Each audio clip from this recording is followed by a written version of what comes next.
welcome to Sarah's Stamping Retreat. Today we're going to be creating a centre pop-up step card. Now it's a really nice card because it sits really nicely on like a mantelpiece and it looks really different, but then equally it folds up nicely to go into an envelope as well. And I'm going to create it using this 12 Days of Christmas first edition paper pack from DRK Crafts. So I'm going to quickly flick through this so you can see what's inside. You've got some really nice specialty papers at the beginning.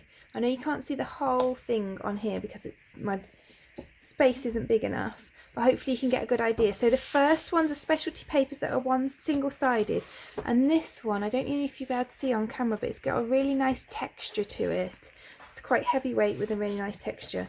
And you've got these drums which have glitter on them, and you get 3 of each sheet in this pack. It's a 48 sheet pad, so it's really big. You've got the glittery trees. You've got these foiled kind of like 5 gold rings type thing, and then you've got these, which I think would be so lovely if you were like making a kind of 12 Days of Christmas advent calendar or something like that, like a Christmas countdown type thing, but also really nice for toppers on cards as well, that are all the numbers with the like symbols from the 12 Days of Christmas song. And that's obviously foiled as well, all the numbers are foiled. And then we get on to the kind of like normal papers. So then we've got these turtle doves. We've got these cut apart ones too. Look out, because I'm going to be doing a whole video on these cut apart soon. They're really nice. And then we've got the turtle doves. And then we go into double-sided designs. So we've got these sentiments with the pattern on the back. We've got poinsettia with this on the back. You've got this text, which is actually the words from the 12 Days of Christmas with the music on the back. You've got these kind of wreaths with Merry Christmas on, which are nice kind of sentiment pieces with stars on the back. You've got these nutcrackers with the stripes on the back. You've got the snowflakes with the pattern on the back. You've got the candy canes with the polka dots on the pack. You've got the bells with the music on the back. So it's a really nice paper pad. I just wanted to show you it all because I always think it's really helpful if you're looking to buy something to see everything that you're going to get, because sometimes that's not so easy on the pictures on the websites. So to create my card, I'm going to start with a 5x7 piece of this really dark green cardstock, and then I've got a 4 3/4 by 6 3/4 piece of the red, and a 4.5 by 6.5 piece of this textured cardstock from the pack. And I'm going to layer those up. So this is going to be like the back piece of my card. And I will say I've taken this card shape from Iced Image Designs, which I will link below. She's got some really nice kind of ideas for 3D and fancy fold cards. I really liked this one when I saw it, and I thought it'd be really nice for this paper pack. So you'll find as you go through that my measurements aren't exactly the same as hers, more for the kind of pillars that we'll be creating than anything, but the actual structure of the card is very much taken from her. And so then I have created the structure of this card quite purposefully because I am using UK A4 cardstock, and UK A4 cardstock is 11 3/4 inches wide. Obviously you can make this with any size of cardstock, you just might need to cut it a bit differently, but I've cut this specifically to be the full length of A4 cardstock, so I'm not wasting. So I've got this 5x5 inch piece, so I've cut the A4 cardstock at 5 inches, so I've got a 5x5 inch piece, and then I cut the other piece in half, so each of these pieces is 3 3/8 by 5 inches, and I'm going to score those at 3/4, at 1.5, at 2 1/4, and at 3 inches.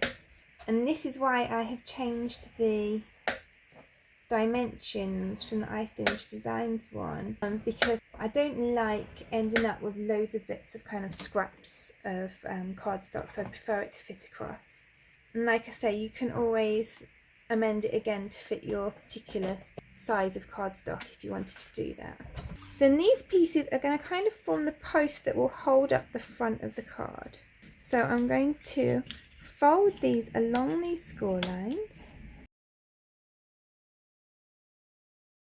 And then when I'm making kind of 3D stuff, my preference is to use a strong tape. So I'm going to use this tear and tape from Stampin' Up. I'm going to pop this right along that line there. So you'll see we've got 4 panels measuring 3/4, and I'm putting it on the smaller panel that's at the end, right next to the score line. And then I'm going to fold those around, and I'm going to line up this edge with the score line. So then I get this kind of square tube as such. I can't think of a better way to describe it. So those will be the bits that hold our front up. So let's create the front of our card. So I have got a 5 by 5 inch square of this green cardstock we've been using. This is from the Paper Box Limited, by the way. And then I've got some red, which is Stampin' Up Poppy Parade, and then I've got this piece of checkered cardstock for the front. But I want to create an aperture in those. So I'm going to do that in a very specific way. So I want each of the colours to have smaller and smaller apertures out of them so that you can see all of the colours in the middle as well as the outside. So the way I'm going to do that is I'm going to take these 2 outside pieces together. Because the green's going to be on the back, that needs the smallest aperture.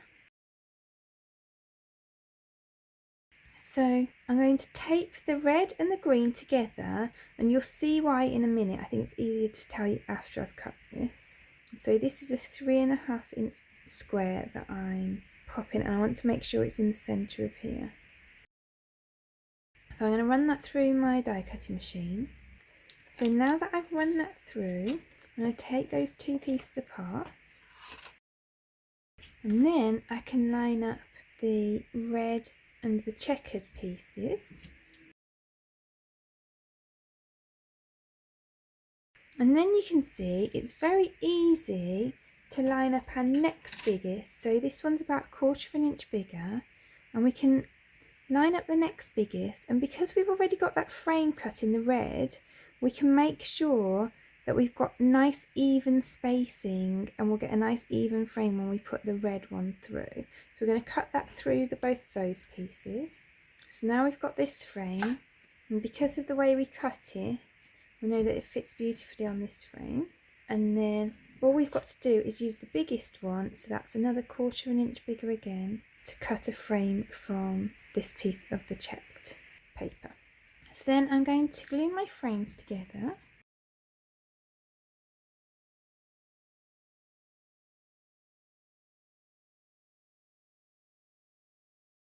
So then we're going to turn that over, and we're going to put some tape around this aperture.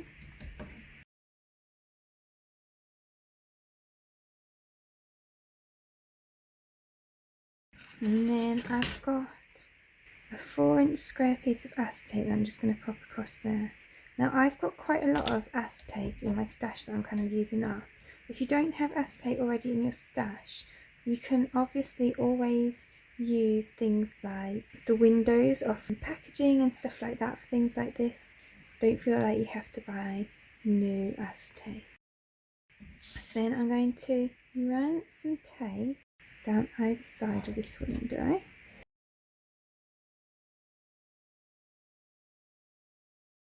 And then I'm going to attach these pieces to that tape.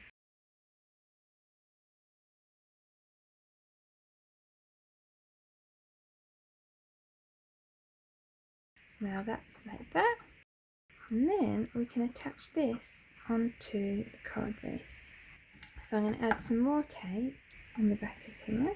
Actually, the other thing that I'm going to do before I put these down is just to pop my embossing buddy along here, just in case there's any bits of tape sticking out from underneath the acetate, because I don't want this to stick when it folds. So now I can make sure there's no stickiness there.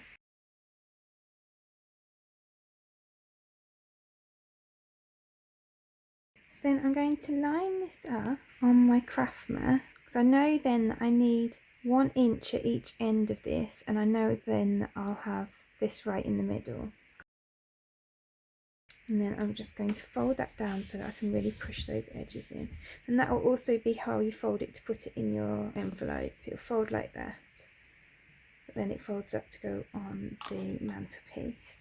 So you can see then we've got the shape of our card, and then I've just cut these out of the pack, which I thought would go on there really nicely.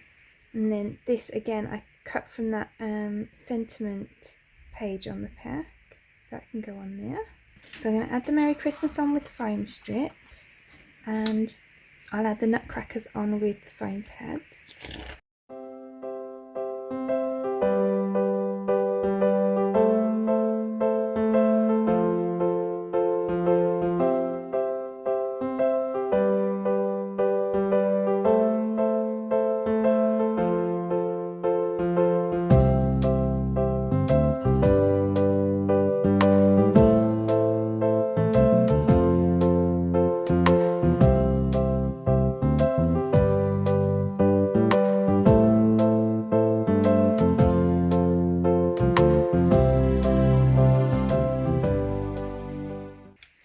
And then I've got these Altenew enamel dots, they're tea party ones.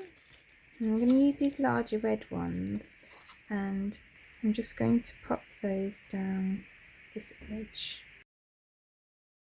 When I'm spacing, I often like to do 1 at each end, then 1 in the middle, and then fill in the spaces. And I feel like that is easier for your eye to kind of like eyeball it.